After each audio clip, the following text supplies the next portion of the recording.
they recruited some of the students to join the choir for our chapel when it opened in September of 1958, I believe.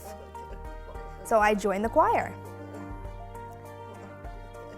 And we sang "Jesus Loves Me So," and I loved that song. I will never forget it.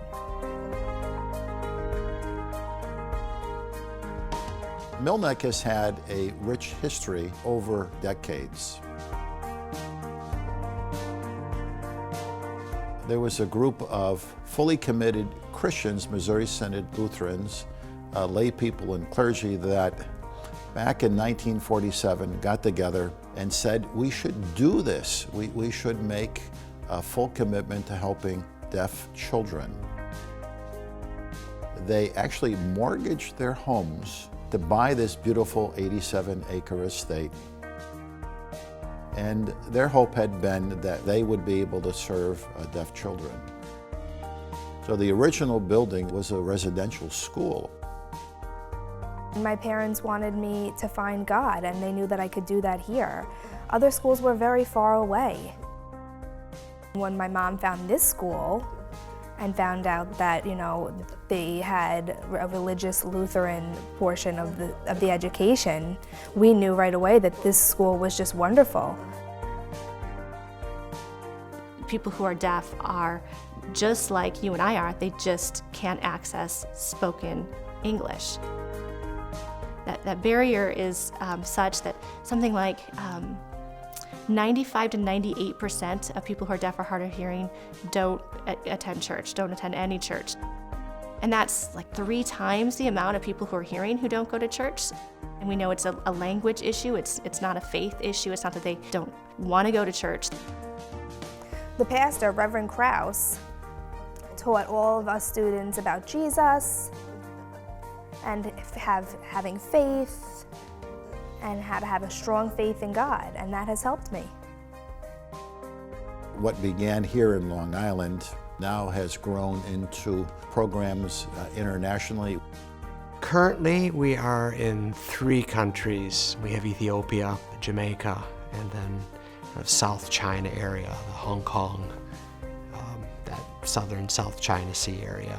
So we will work with, for example, publication of religious materials for the deaf, programs for training teachers and interpreters for the deaf. Bible stories that have been told throughout the ages, now we're having them translated and interpreted into American Sign Language, and this is a very special project, and it's one that's been supported by the Lutheran Women's Missionary League. We're sending these things out to these women and to these churches, and they're using them with children and with adults to teach them to sign. They're using them with hearing children so they learn how to sign, and they're using them with children who are deaf so that they can have access to these stories. I feel that Milneck was the best school for me, and I appreciate that my parents found this school. And I know that this school will continue to teach deaf students all over, and will teach them throughout the future. I was fortunate as a very young trustee to know some of the original trustees or founders of the organization. I can tell you that each and every one of them would be ecstatic to see that their dream has exceeded their expectation.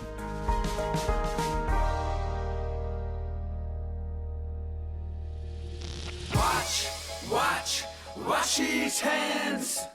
They could dance, they could sing, they could dance, they can watch his hands.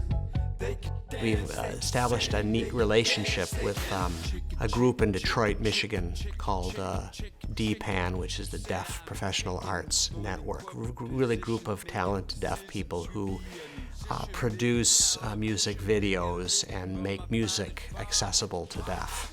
Watch his hands. They can dance, they can sing, they can dance, they can watch his hands. People say deaf music doesn't make any sense, but really for our children, it's really, we've been able to demonstrate that it helps with fluency of sign and reading. So the children are picking up what's called a cadence.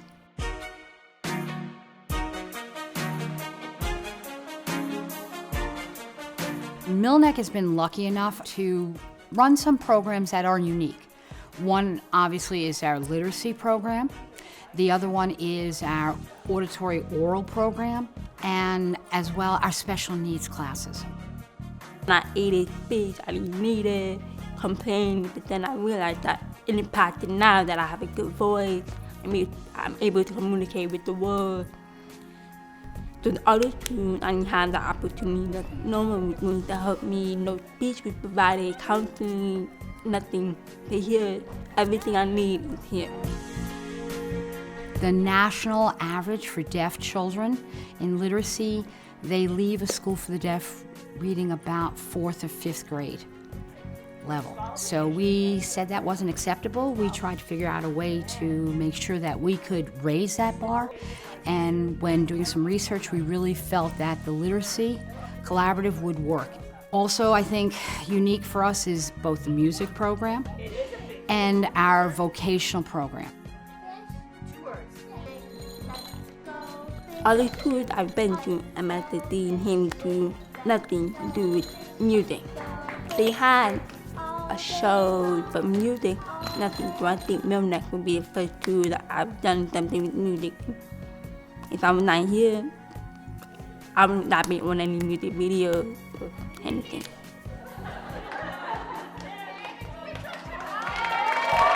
We started over 20 years ago our Milneck Services Division, and with that we actually help find jobs, and since then it's grown into audiology, day hab, community hab, early intervention, all in addition to the original dream of helping young deaf children get a start. Hi there, how are you? I think what we do here is we put the patient first, and that we make sure that the patient is getting the utmost care, that what's important for that patient individually. We see everyone as a unique patient, and I think that we do offer some of the best services on Long Island.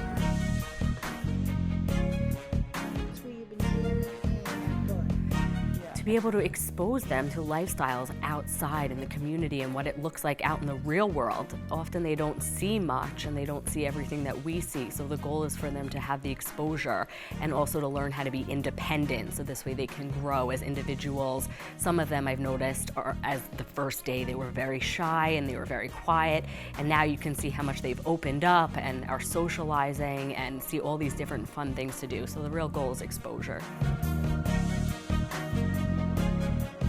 To me, honestly, these programs, they make my heart sing, because it shows that individuals, no matter how disabled they are, or maybe they all have something to contribute just like anybody else. And they're all valuable members of society.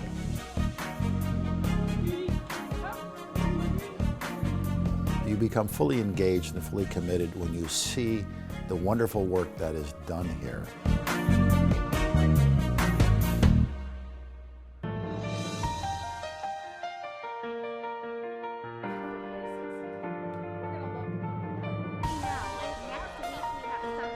As a person with a disability myself, I can attest to the fact that sometimes our world can be a little bit of a harsh place for people with disabilities. And where they can find a venue that is open and fully accessible, and where they're just treated just like a regular person, you know, it's a good thing.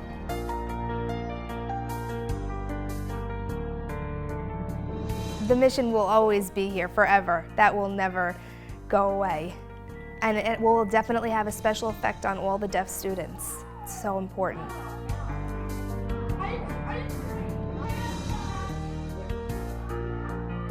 Milneck, you know,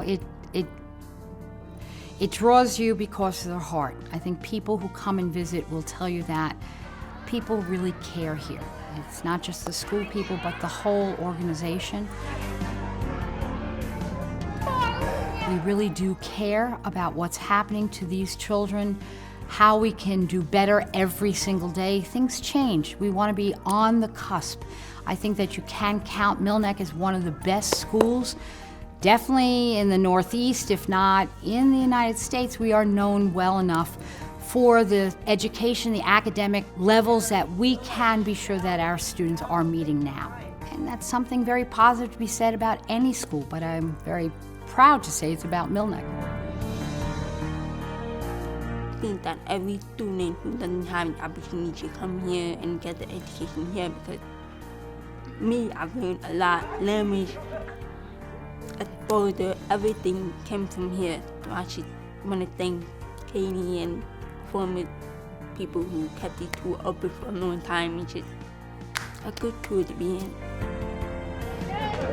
I love what Milneck and Lutheran Friends of the Deaf is doing. We are reaching out and bridging that gap, and we're encouraging churches and the faith to be taught in American Sign Language, and encouraging other people to bridge that gap, that language barrier. We've transformed people in a way that I would submit very few, if any, can compete with us. And our enrollment continues to grow. And our reputation, I think we are the gold standard of the industry.